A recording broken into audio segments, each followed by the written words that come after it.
Hello అండి. మీలో ఎంతమందికి కొబ్బరి పాలన్నం అంటే తెలుసో కామెంట్ చేసేయండి. తెలియని వాళ్ళైతే ఒకసారి ఇలా ట్రై చేసి చూడండి. చాలా టేస్టీగా అలాగే సింపుల్గా చేసేసుకోవచ్చు.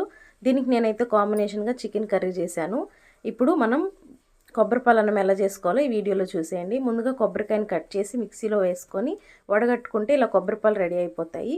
ఇప్పుడు బిర్యానీ పాట్ తీసుకొని అందులో నూనె, బిర్యానీ దినుసులు, పచ్చిమిర్చి, ఉల్లిపాయ వేసి ఫ్రై చేసుకోవాలి.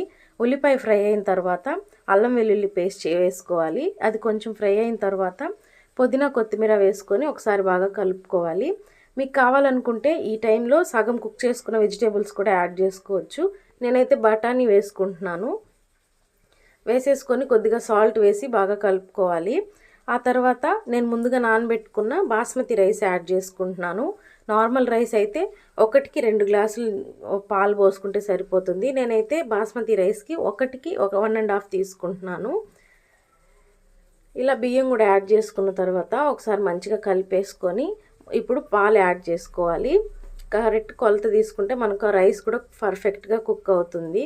ఇలా పాలు వేసేసుకున్న తర్వాత బాగా కలుపుకొని సాల్ట్ అది తక్కువ ఉంటే అడ్జస్ట్ చేసుకోండి. ఇప్పుడే ఫుల్ ఫ్లేమ్లో పెట్టి ఒక 2 మినిట్స్ కుక్ చేసుకుంటే అది పొంగు వస్తుంది కదా, అప్పుడు సిమ్లో పెట్టేసి ఒక 15 మినిట్స్ కుక్ చేసుకుంటే సరిపోతుంది. చాలా టేస్టీగా ఉండే కొబ్బరి పాలన్నం రెడీ అయిపోతుంది. ఒకసారి మీరు తప్పకుండా ఇలా చేసుకొని చూడండి. మళ్ళీ ఎప్పుడు మీ దగ్గర కొబ్బరికాయలు ఉన్నా కూడా ఇలాగే ట్రై చేస్తారు. ఈ వీడియో మీకు నచ్చినట్లయితే please do like, share, comment and subscribe to my channel. Thanks for watching.